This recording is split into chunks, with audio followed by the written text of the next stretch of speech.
Então, todo esse processo de sustentabilidade interior é algo que ocorre de forma gradual e não poderia ocorrer da noite para o dia. Não poderia ocorrer de forma abrupta, porque senão ele não seria sustentável. Então, esse processo de buscar por uma vida exterior mais simples, mas interiormente mais rico, começa gradualmente com a elevação da nossa consciência. Mas a partir do momento que nós damos a partida, no momento que nós mudamos um pequeno hábito, através de uma pequena mudança na nossa forma de pensar, na nossa forma de agir, outras mudanças começam a acontecer como uma reação em cadeia em função da primeira mudança que nós fizemos. E quando fazemos essa pequena mudança, começamos a perceber e a participar de comunidades que têm ideias similares às nossas. E assim vamos expandindo cada vez mais as nossas ideias, vamos aprendendo cada vez mais com as pessoas dessa comunidade e vamos implementando o que é possível também na nossa vida. E assim as mudanças vão acontecendo de forma gradual, de forma gradativa. E cada vez mais vamos nos interessando pelo nosso lado espiritual, pelo nosso lado mais humano, mais fraterno, em detrimento ao nosso lado simplesmente material. Mas não existe uma regra para realizar essa primeira mudança, pois cada um de nós tem um modo de vida diferente. Mas, de forma geral, nós podemos considerar eliminar gradualmente o que for supérfluo na nossa vida. E conforme nós vamos substituindo o supérfluo por temas mais úteis para a nossa vida, nós começamos a perceber que essas coisas úteis têm um significado de fazerem parte da nossa vida. E a nossa vida fica mais arejada, sobrando espaço para mais coisas úteis que façam cada vez mais sentido para a nossa vida. E aos poucos nós vamos eliminando as coisas supérfluas, vamos eliminando os excessos. Então, no exemplo do livro, tem algumas pessoas que começaram a plantar uma pequena horta dentro de casa. E a partir daí, outras coisas começaram a se desencadear através de uma pequena horta que começaram a plantar. Nós podemos, por exemplo, começar a nos preocupar com a seleção do tipo de lixo que nós descartamos e da quantidade de lixo que nós produzimos. Se nós tivermos uma ampliação de visão, como mostrada pelo jornalista André Trigueiro, não existe jogar fora, porque nós fazemos parte desse todo. Então não existe o fora. Como nós fazemos parte desse todo, não existe o fora. Então quando falamos vamos jogar o lixo fora, temos que tomar cuidado com esse fora, porque aquilo também vai retornar para nós de alguma forma, né? Uma pequena mudança que nós podemos fazer é começar a valorizar cada vez mais o comércio local, principalmente onde tem produtores locais. E eu li em um livro e ela fala assim que quando nós valorizamos o comércio local ou os produtores locais, nós estamos beneficiando esses comerciantes, onde eles crescem. E conforme eles crescem, torna o bairro mais atrativo e acaba valorizando mais o bairro em que nós moramos. Olha só um ponto de vista interessante. Então basta nós começarmos a valorizar, começarmos a comprar cada vez mais dos produtores locais, principalmente daqueles produtores que realizam pequenas hortas perto de nós, ou do comércio local. Então esses exemplos que eu dei parecem mudanças muito pequenas, mas é a partir dessas pequenas mudanças que ocorrem as grandes mudanças. E essas mudanças devem acontecer de acordo com o nosso modo de vida. Ou seja, não existe uma regra. Cada um de nós deve procurar algo que mais se adapta à nossa vida. Mas buscarmos pelas coisas simples. Porque se nós buscarmos pelas coisas complexas, as soluções tendem a ser mais complexas e mais difíceis de implementar. Mas a ideia não é essa. A ideia é nós buscarmos algo que nós conseguimos implementar na prática da forma mais simples possível, da forma mais rápida possível. É uma pequena mudança de hábito que nós implementamos na nossa vida.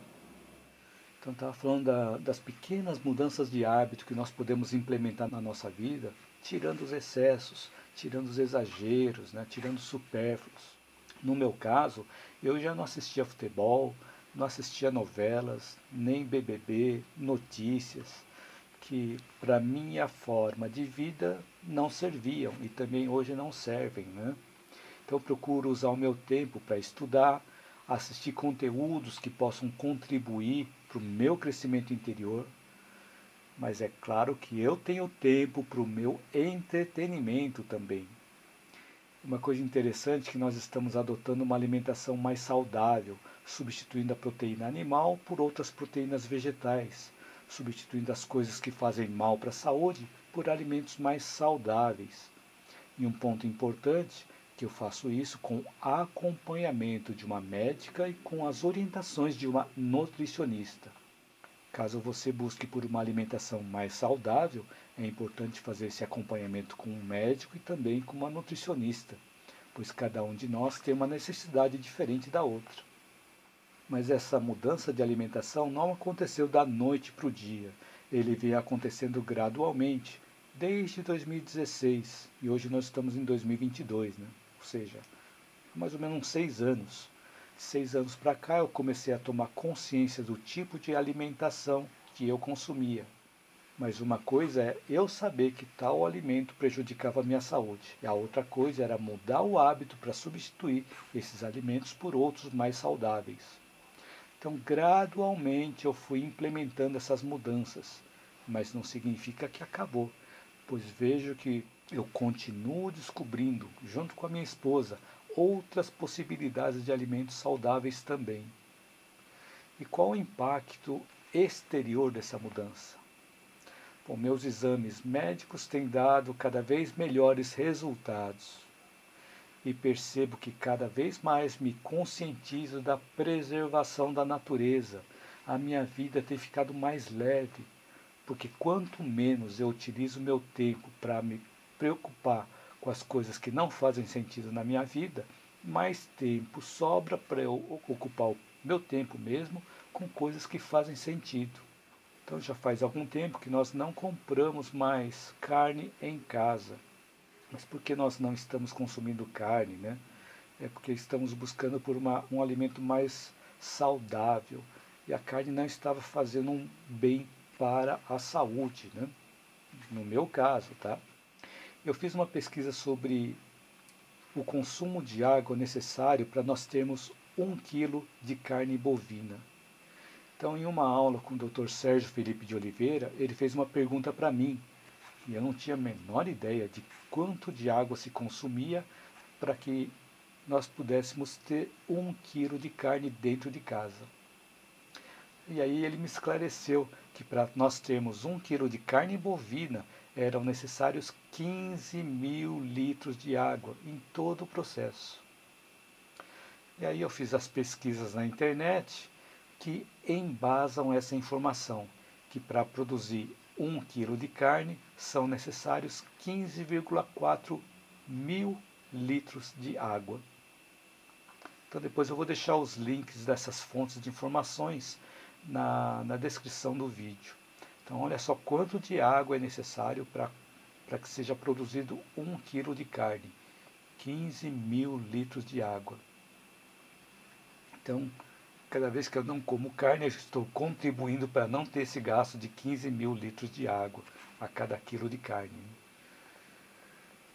Então, todo esse processo é gradativo. Então, não existe uma mágica nessa sustentabilidade interior.